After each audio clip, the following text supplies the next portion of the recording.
Center too. Let's hear Middlesex!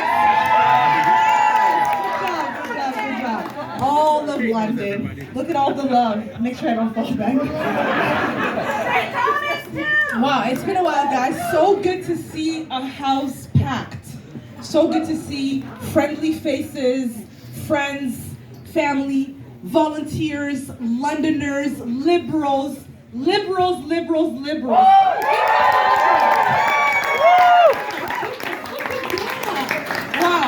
it is so exciting to have you all join us tonight as we welcome Mark Carney in the City of London. Mark, welcome to London! You're getting the best of the best. Welcome in the City of London. Look at this, so many beautiful faces. Listen, we're at crossroads right now across the country, and we need leadership. Yes. We need somebody who's going to be leading us as we fight for Team Canada. But we also need all of you to be part of Team Canada, right? Yeah. We're going to show everyone what we're made of. Many people say that we're nice and we're polite and we're friendly, but we're going to show them what Canada's made of. And I'm so excited. We're going to do it. We're going to do it. And it is so exciting to be able to do that with colleagues who are very ready, prepared to serve the country of Canada.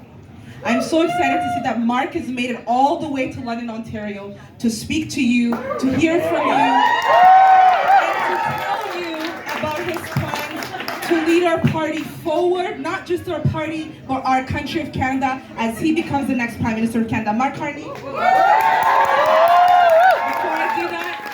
Guys, give it up to our amazing colleague who's been our colleagues for the last 10 years serving the City of London, Ontario as the MP of London North Centre, Peter.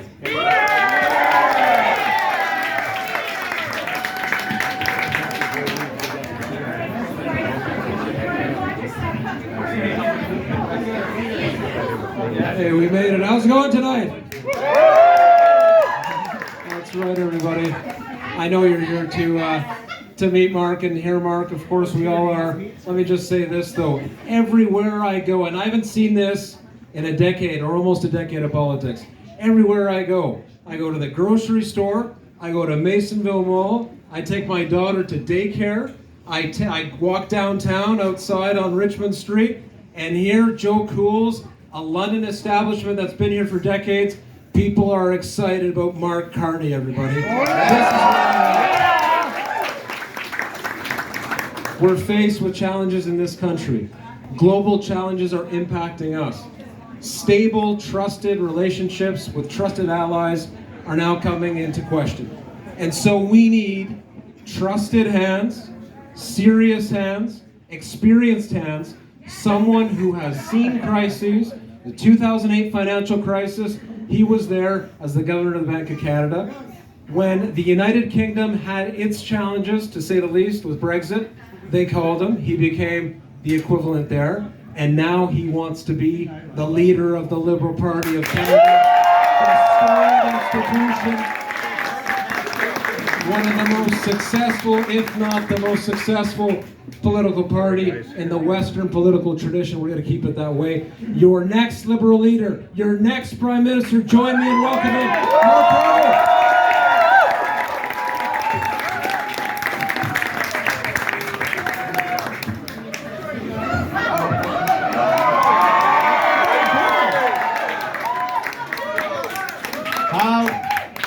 friggin' awesome is this? This is great. All right. Who is ready? Who is ready? Who's ready to stand up for Canada? You're ready? You're ready? You're standing on his shoulder. That's even better. That's even better. Look, it is, I am so excited to be here. As Peter's and Ariel and Peter, thank you for everything you've done. Thank you for introducing me. Thank you for supporting me. Thank you for leading the Liberal Party forward. Now, look, I'm going to say a couple of things because these are serious times. So I'm going to bring, I'm like a total buzzkill here for a second. Because this is a critical moment in our country's history. And I think we all sense it. And I know London, I know Southern Ontario have been through ups and downs and hits with the global financial crisis. We had big companies like Kellogg's come and go. You've reinvented yourself over time. You're an example for the whole country. You're an example to the world. We are at one of those hinge moments in our country's history. It happens pretty much, this is the second time in my lifetime that this has happened. First was the fall of the Berlin Wall. Good luck, Frank. Good luck. Yeah, good luck. No. And then this is the second. We can own this moment. Canada. And the reason we can, and I'm going to talk about some of the changes, Peter and Ariel alluded to them, but part of the reason we can, I may not own this, I may not own the podium. We can own this moment because of the combination of the innovation, the industry that's represented in this region, the strength of our economy, but most importantly, the values we live as Canadians and the values that the Liberal Party lives as a political force in this country. Amen. I'm going to say a few words about the economic situation, the changes here, and some of the things we can do about it. But I want to make a fundamental point. The reason we care about having a strong economy, we care about having a strong economy so we have good jobs and the dignity that comes with work. We care about a strong economy so you can have a brighter future than even your parents. It's hard to say. You too can stand up here at Joe Cool's. But we also know that we need a strong economy to take care of those who are less fortunate than ourselves. Yep. Right on. We need a strong economy to support our healthcare system. We know one of the reasons why our healthcare is under pressure is our economy hasn't been strong enough. We need a strong economy for the programs that Peter and Ariel and their colleagues have put in place, such as childcare for young families who are just starting out and are hard pressed, right?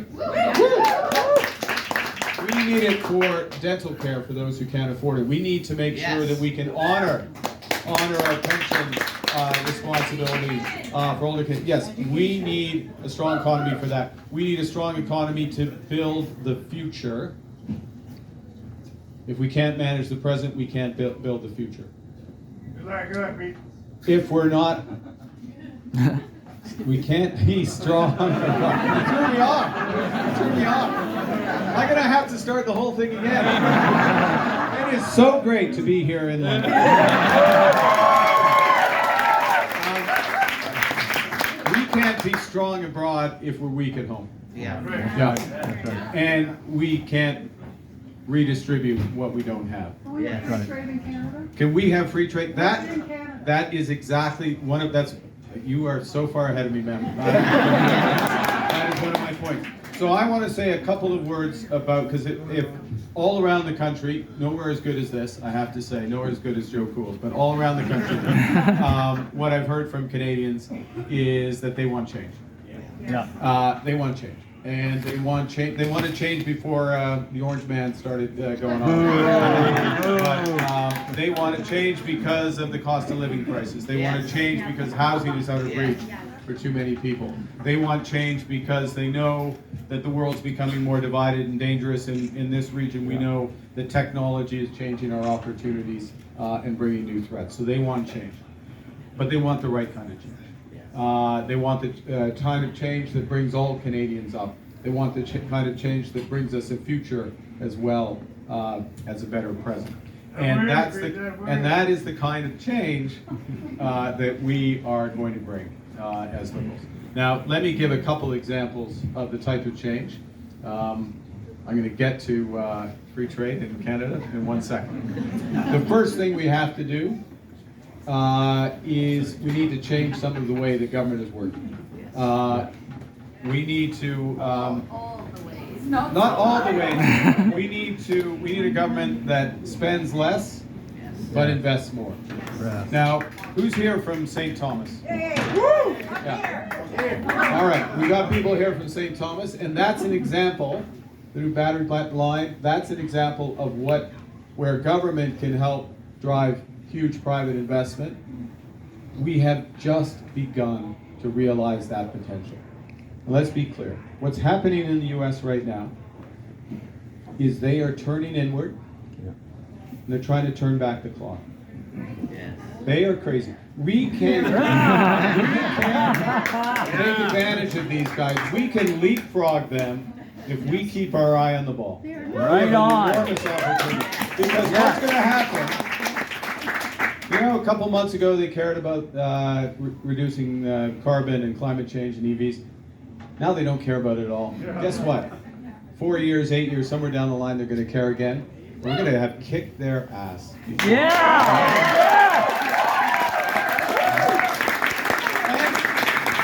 Because we're Canadian, we won't, we'll be like, it's okay. By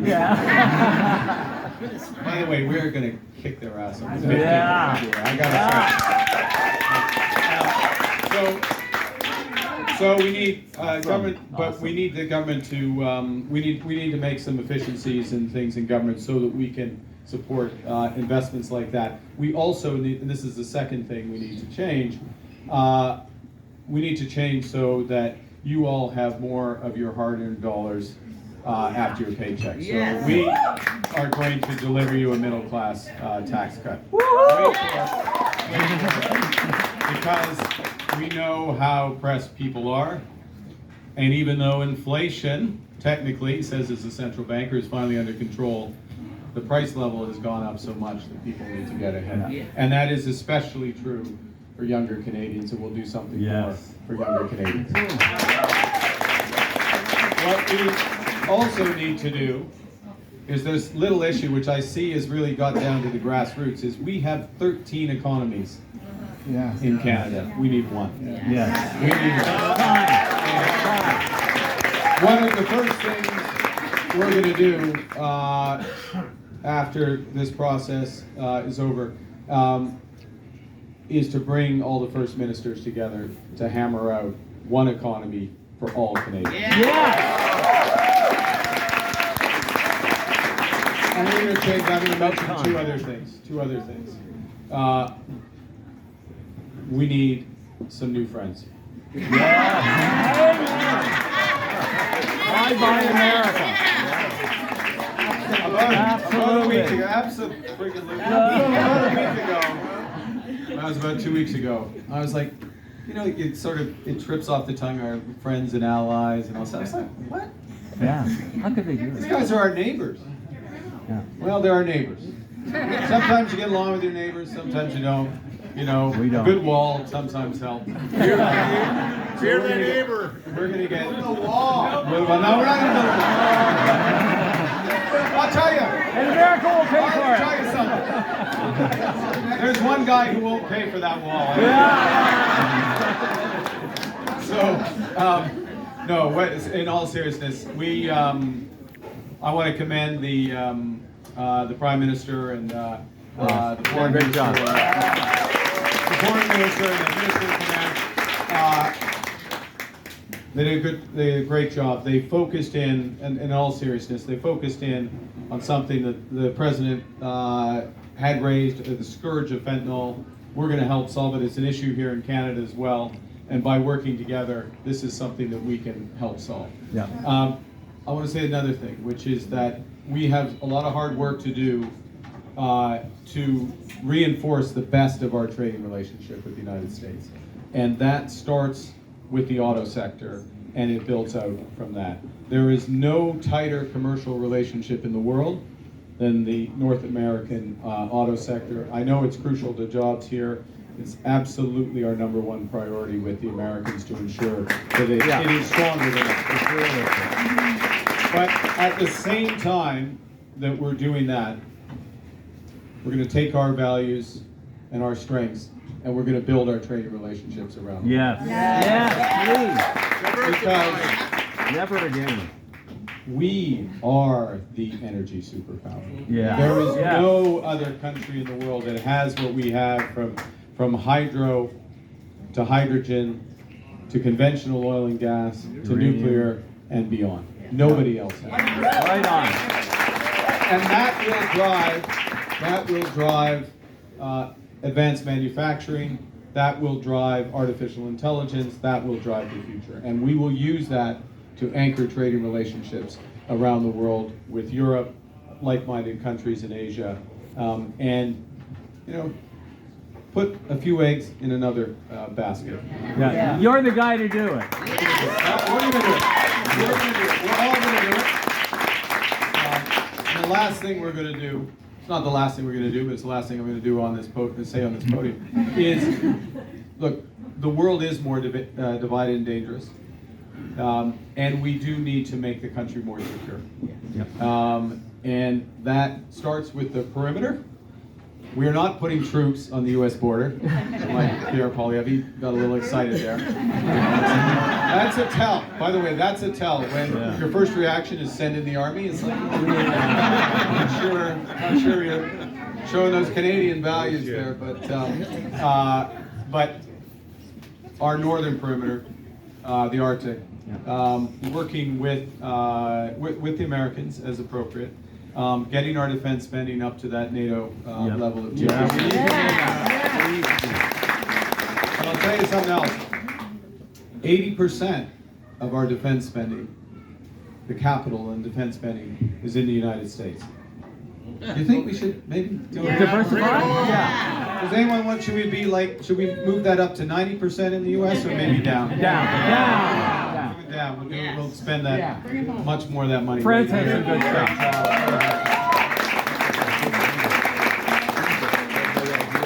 Look, the last thing I'm going to say is, did I already say that? 5 minutes ago. Never. Central banker. Although I'm looking at that Jägermeister sign. It's all good. No, last thing I'm going to say is, and I'm going to quote a lot of liberals here, maybe some thinking of becoming liberals, or coming back. It's all, come on in, it's free. I'm going to quote Jean Chrétien. The little guy. I was a little worried he was going to run for the leadership. But I'm going to quote Jean Chrétien, the Grand Premier Ministre du Canada. And he talked, and you might have seen he had an op-ed a few weeks ago, and one of the points, it was brilliant, and one of the points he made was he talked about the radical center. Radical center. And the radical element to me is some of those big changes we need to make on government, on who we trade with, how we invest, etc. Different ways of accomplishing the center. And it's what is the center? The center are our values. Yeah. This country cares about its people. Yeah. It cares about everyone. We have solidarity. That's right.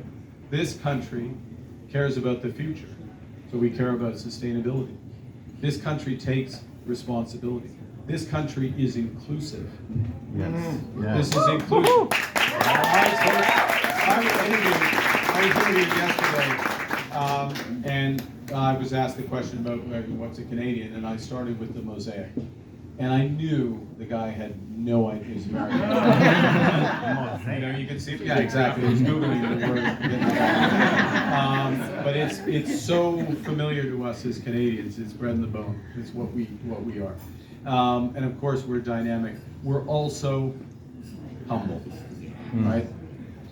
No, I didn't sound that humble through this whole thing. And I am putting myself up to be a leader, so I guess that's, but we're humble in the sense that we know this is an unfinished project. We know we can find better ways. And we also know that the only way we can make Canada, which is already the greatest country in the world, even better, Yeah. is to work together. I need your help. Help us.